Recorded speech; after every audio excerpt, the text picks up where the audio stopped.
ஒரு நாள் ஜெர்மனியில் ஹிட்லரை சந்திக்க சென்ற நேதாஜி ஹிட்லரின் தோளில் கை வைத்தபோது நேதாஜி அவர்களின் முகத்தை கூட பார்க்காத ஹிட்லர், வாங்க போஸ், எப்படி இருக்கிறீர்கள் என்று கேட்கிறார்.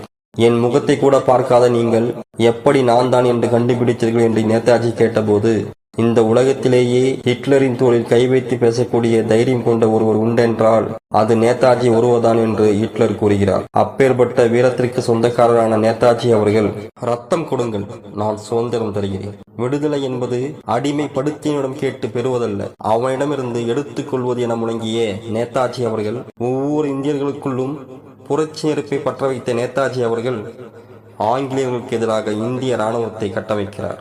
அவர் கட்டமைத்த இந்திய இராணுவத்தில் பெரும்பான்மையோர் தமிழர்களாகவே இருந்தனர்.